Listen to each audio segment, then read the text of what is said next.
Hello, everyone. Good evening. You are welcome again to another time of Illuminate. So, Illuminate is an interactive midweek session where you get clarity, you get answers, healing from out, direction, and wisdom for practical living. I'm ADEBOLA, ALABA, the lead pastor of the Lovenetwork Global Ministry. So, it's my pleasure to welcome you again to another transformative session. So, this is a good time for you to take the link, share with as many people as possible. And I want to especially welcome you if you are joining for the first time. You're welcome. Thank you. So I want to encourage you to go back, to the link down there.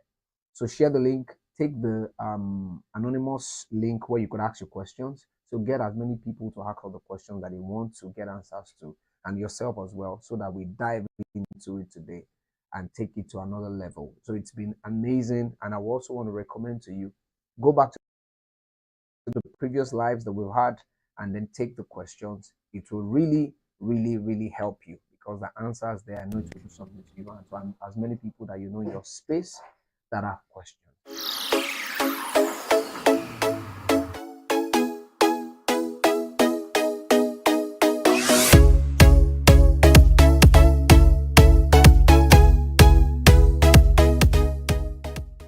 So, can we just get right into it right now? So, can we take the first question? Yeah. Yeah, good evening, sir. Yes, good evening. Yeah, I have a question here.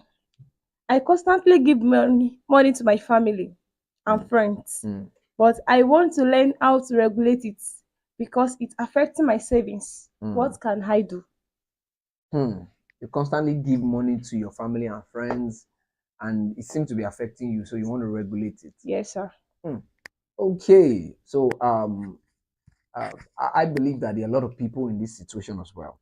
Where it seems like there's a lot of things to do, but you are trying to get by and you're struggling with it.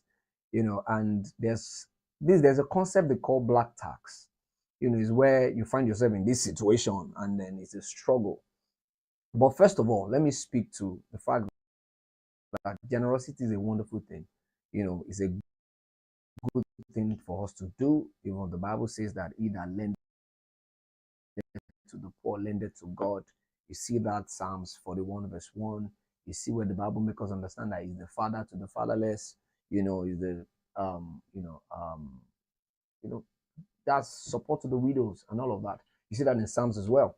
So, but when it comes to the issue of generosity and giving, one of the first things you want to do is you need to be able to determine your limits. And how you can do this is by budgeting. Budgeting. I know that most of us have heard that word or concept over and over again, but one of the things that you find is a few people engage it. So this is another reminder, and I believe that every one of us here would engage it. So budgeting. So you should budget, you should apportion. I recommend to people when you have your income or you have any money come to you, always use apportionment. So that way it helps you know the limit of what you can do. So you have your running expense, your feeding, your transportation to go to work so that you keep going to work so they don't sack you, so that you can just balance all of that. And that is very, very critical because the truth of the matter is that people's needs are insatiable. People have needs. I'm telling you, if it's by the need that everybody has, even the limited resources we have will not be enough. So then that still doesn't mean that we should not have a good balance to still help people. So the best way is through work with percentages, work with apportionment. So determine what percentage do I want to give for benevolence. And this is very important that once you exhaust it, that is the end for that cycle. That's the truth. Because people will come, some people will even, there will be a lot of emotional, blackmail that could go on, and people will keep saying this, I need this. And from well-meaning people, some of us from our fathers, our mothers, our siblings, friends that are good people. So one thing you just want to do is put a system around it. Because if you don't, what will happen is you will find yourself in the situation too that you are always in need. Then who will help who? So why are we saying this? It's not to say, oh, not give and all that. Not at all. It's so that you can be in a position to keep being able to give. Because if you don't protect that, you won't be able to keep giving. So which means you must manage your resources well. Don't eat your capital. Don't eat your capital. If you eat it, you will not be able to generate more resources where you cannot be a blessing to people. So I hope that helps. So ensure that you have apportionment going on. And don't let people emotionally blackmail you as well. People can guilt trip you. So I give a typical example. So imagine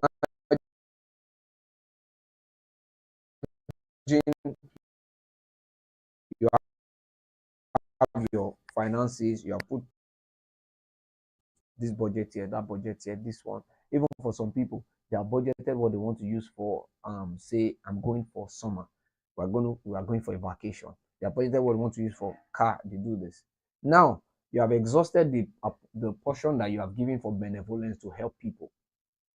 All of a sudden, you bought a car, people have need and they are feeling bad. Can you imagine asking for money yesterday and those things happen? I'm telling you, genuinely, they happen. People will think you are wicked, but they don't understand that you've been denying yourself, not being able to purchase that thing, but still being able to help people. Now, the aspect or the portion that you have put in for perhaps that expenditure is now complete and you're able to do it. Then people come up with all sorts. I'm telling you, for free, or you go for vacation, people have said, and I called him yesterday, and he did not do this and all that. So you want to safeguard yourself from some of those people trying to guilt trip you, because the need of humanity is actually insatiable. But then there are some other people on another extreme, they don't give. That is bad.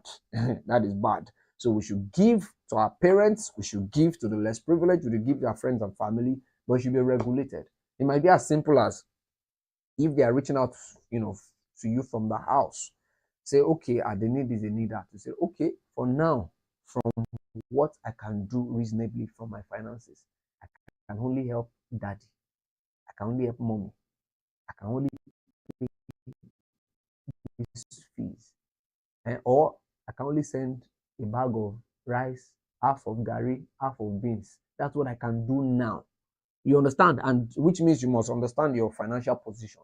That's another thing people don't realize. You must understand, what is my financial position. So you must look at it in view of what is your expenditure. So there's what they call running expense. So what is your recurring expenditure? So how much you spend? If you don't know that, in fact, you cannot give effectively. That's the truth.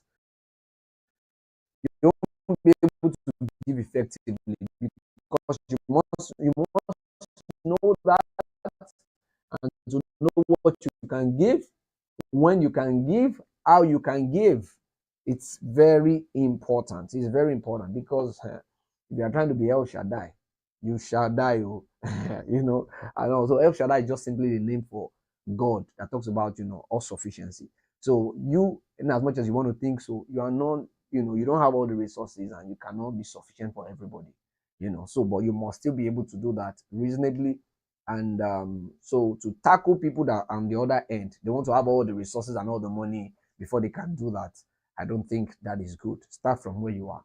Take a portion and do it systematically. If all you can do is 500 naira airtime from whatever the 5,000 or the 10,000 you're getting, start from there. As God blesses you more, you are faithful in little, you'll be faithful even in much more. So I hope that helps, and stick to it. Do it and stick to it. Stick to it so that you can build wealth. If you don't do that, then you won't be able to do that. I hope that answers your question. So can we get right into the next one? Yeah, thank you so much, sir. Yes, please. Moving on to the next question. How do I build a portfolio of work in order to showcase my skills? How do you build a portfolio of work in order to showcase your skills?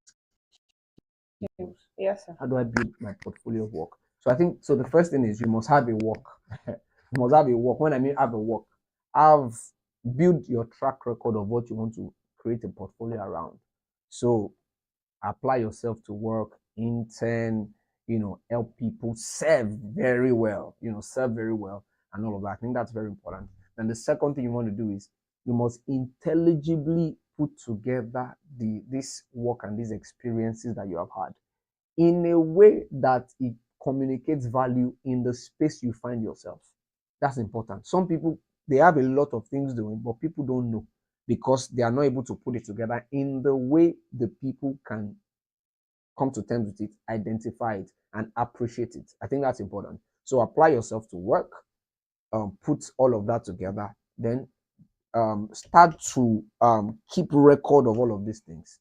Keep record of all that you have done and put that into an intelligible structure where you can now build a portfolio, and then you can now put it out there. Let people see what you are doing. That's important. So give yourself to it. Don't say I don't have a work, volunteer somewhere. Do that. Understand that every effort you put out there can be quantified as work. So like I said again, intelligibly put them together. Capture those moments, that make quite a number of sense in the space, that you want to do. Ensure that you're able to communicate in that language. This is very key. I give a typical example. If you read the Bible in 1 Samuel chapter 16, say from verse 14. So this was the situation of Saul. So Saul had, of course, he had denied the plan that God had for him. He had disobeyed, and all of that happened. And there was an evil spirit that started to torment him. So what happened was, then he came up and said, okay, please find me somebody that can really play, a cunning player. So somebody that is very good. He said, find the person for me so that this person can play for me. And then when the evil spirit comes, he can depart from me. And the Bible makes us understand in that same 1 Samuel 16 that a servant of his said, oh, I know a David. I know a guy. He plays very well. He said he plays very well. He said he plays very, not only pray well, he also plays well. I hope you get the point. So he plays well. And then, they brought him, and before you know it, Saul sent for him. So that recommendation came on the back of somebody knowing that he could play well. That's important. But before we talk about being able to say somebody no, you must be able to own your craft, be the best at your game, ensure that you are serving, you are doing something, then you put that together in a way that it can be of value to the people. Another, just in the next chapter is where same 1 Samuel chapter 17. So there was a situation where the Philistines came against the children of Israel, and everybody was afraid because there was this Goliath of Gath where he came and he scared everybody. Then David came into the scene, found out what they were going to give the person, and said, okay, I can do this. They rehearsed the word in the ears of the king. I think from first Samuel chapter 17 from verse 32, thereabout. You see, they rehearsed it, and they said, okay, the first thing the king said was, you are a young person. You can't go after this guy. You are too small. And what was the next thing David did? He brought forth his portfolio. You understand? He began to rehearse to him, oh, I was keeping my father's sheep one day. The lion came, the bear came. I went after them. I took the sheep of their mouth. I smote them. I recovered them. Then the same God can do this for me. That was because he was doing it at the backside in the wilderness. So he had to work, and then he was also able to put it together in the way that the people could understand, they could identify. So that is very good. So ensure that there's a work so that your portfolio can actually be of value. And the people that need what you offer, what you do, they can engage you. I hope this helps. All right then. Yeah.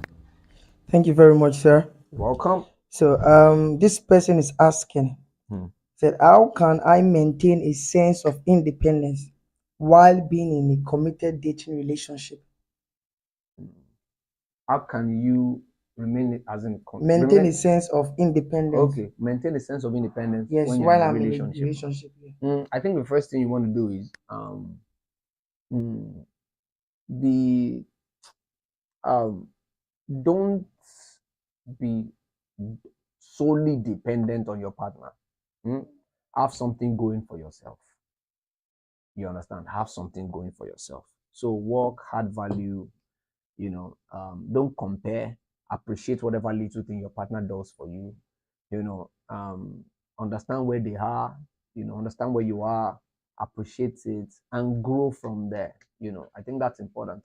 So if you don't want, a situation where you are not dependent and you are not a burden to somebody else, because we have a lot of that going on, and it's just sometimes that might be a manifestation of low self-esteem, or people don't know any better. Even give you some sense of value when you know that, oh, I myself, I can do this. So I'm whole, I'm complete. You are whole, you are complete. When we come together, then, it's is mutually beneficial. It's not slanted to one side. That is what causes a lot of friction when it's completely slanted to one side and somebody is completely dependent because and so the other person feels, oh, and yet you are entitled. So which means whatever the partner does for you, appreciate it. Appreciate it big time. However little. Let them know that whatever they have done, it is big because they didn't have to do it. So once you have that mentality and that mindset, and never compare, never compare. People are on their different journeys, people are on the different phases of their life. So never compare. Hear what other people are saying, appreciate it, but focus on your own. Appreciate the phase you are in and ensure that you are taking it to the next level. Yeah, so that's the way that can be. So add value. Don't let it be one, let it be a symbiotic relationship where everybody is bringing something to the table, and don't try to now even compete with your partner.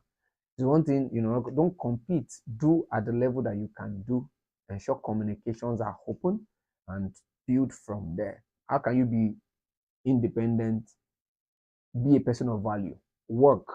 Don't say I'm not working and all that. Except maybe by the time that this is even relationship. So it's not like you guys are married. You are not going to get married and you guys are saying, no, I will need you to be a housewife and do we have sufficient income to sustain ourselves. That's a different conversation. But while in the stage of relationship, so I think those are the things. Don't compare yourself with anybody. Appreciate the little the person does. Don't compete with your partner. Compliment your partner. Help them if there's something they need to improve at. Have a conversation with it at the right time, and I believe some of those things would really, really help. So be a person of value. Also have work, generate resources, generate money, then, be a blessing to your partner. Male or female, be a blessing to your partner. Don't think that everything is supposed to come from the man, sometimes it can be a funny mentality. The people will ask for 50-50 on one end and they'll say, I don't want to take this. That's a conversation for another day, but you get the idea. So be a person of value. And I believe that will help you. All right, then. So let's take the next question. Thank you very much, sir. Yes, please. So this person is asking, he said, how do I address the issue if my husband is constantly using substance in our marriage? Mm. Mm. If your husband is abusing substance, so that means he's probably taking drugs or Yes, sir. Maybe things in that direction. How? Then help that partner, help the person get out of it, help them get help. Have a conversation together where you can say, okay, let's get so and so help. I usually recommend that before you even get into marriage at all, um, um, always have accountability partner. I recommend for couples or for people in relationship, have somebody that we can both be answerable to. When you fix that at that initial, what will happen is you both are already living in the reality and consciousness that I'm answerable. If for whatever reason we're having a conversation and we're not just getting along and it's getting out of hand, there's somebody that we both respect that can call us to order. So that's what accountability does. So if that has been there, then it's easier to say, oh, let's get help. We're doing it together. If it gets to a level, we need to involve accountability person, the person we're accountable to, our married counselor or, our married counselor, depending on the situation or the circumstance that is. So you engage the person and you get help. Then again, if it's getting out of hand and it's getting really out of hand, so perhaps you want to involve the parent of that partner, of that husband. Perhaps you want to, it's getting out of hand. But one thing is sure, if the person is willing to get help, willing to, and the person putting in the effort, please, all the support, all the love for the person to come out of it. It's just a phase, and to trust that yourself and the person will definitely come out of it. But if the person is in a situation where they are not willing to get the help and they keep going, then you want to escalate it. So first of all, help make it between yourself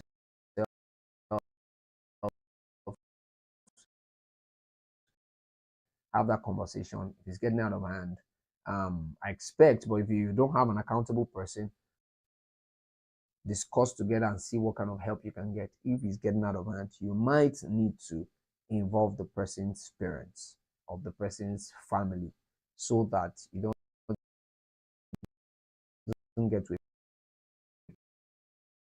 point where they said, oh, why didn't you escalate these things since and all of that thing before it gets out of hand.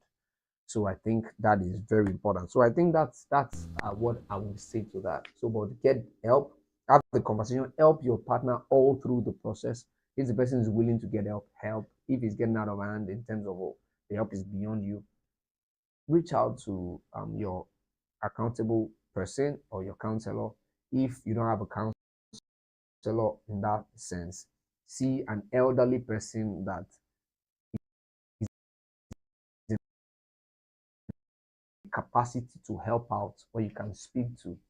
If that is not solving it, escalate to his family, and from there we trust that that would really help. But be all out, show love and support your partner through that phase as much as they are willing to get help. If they are not willing to get help, then escalate it. Or if the help is not coming together as fast as it should be and the situation is really, getting into a completely degrading manner and is really, going down, then you want to reach out and get help before it gets out of hand. Because when it comes to substance abuse, it really messes up with people and you don't want to get there. So in the early stages where you can still, help out, quickly reach out. Quickly reach out. If your partner wants to keep it secret and is getting and you are foreseeing that it may get so bad, of course, get counsel first of all. But after that, then you want to really escalate out to the family. Okay, I think that's about that. Thank you very much, sir. Yes, please. So this person is asking, sir, okay, how can I stay motivated and focused on a long-term academic goal and aspirations? How can I stay motivated? Yes, sir. And focus, on the long term, that's on your academic goals. Yes, yes, sir. So I think one thing that we just use to summarize this is get the right association. Get the right association. Get the right association. It tackles a lot of things. I could speak to personal discipline, organizing yourself, having a schedule, and all of that. But one thing that can, that can amplify your effort and result, that can even spur you on from time to time is the right association. So ensure that you roll with people that have the same interest, the same value, and not only that are applying themselves to those things. So the right association would save you a whole lot. So have the right association. Have the right association. That's what I would advise. Look out for the people. If your current friends do not look like what you are going to, they're not pursuing it, and you might need to change friends. So have the right association. Engage people that look like what you are going to. Apply yourself to it, and then I believe that would really help you. So apart from the conversation of disciplined, apply yourself to it, have goals, set targets, apply yourself to it every day, and all that. But association helps a lot. When you see somebody else that is doing it and the person is achieving the result, it spurs you on. It encourages you. It shows you what is possible. So association does it a lot. It makes the work through that process easier. So now this is what I want to say. If you have other questions that maybe came out from what we have shared,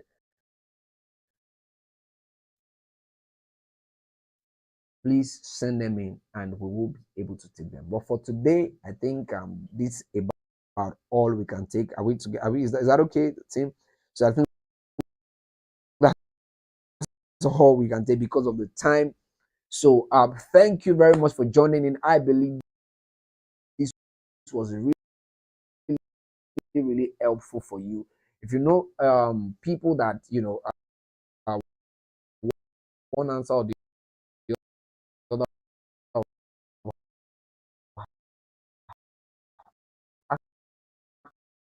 few questions and they need, answers that have been given to some of those questions, I think this is a good time to take the link, share with them, and all that.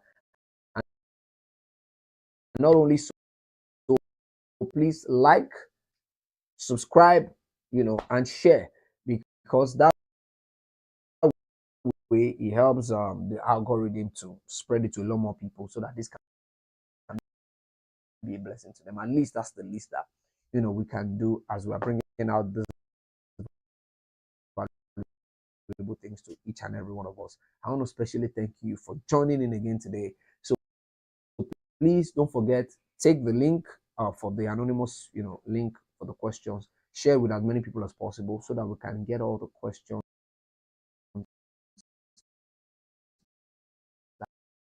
that people need answers to, and we can answer it. Thank you so very much. My name is ADEBOLA, lead pastor of Lovenetwork Global Ministry. Again, this is our interactive media session. It happens every Wednesday, 6:30 p.m.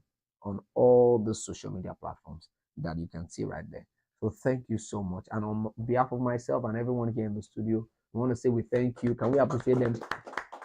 Thank you so much for joining. First time, second time, third time, and going back to the other videos. Ensure to like, subscribe, and then so that you can keep getting all of this, and put on the notification, button, so that when we come live like this, you can always be notified.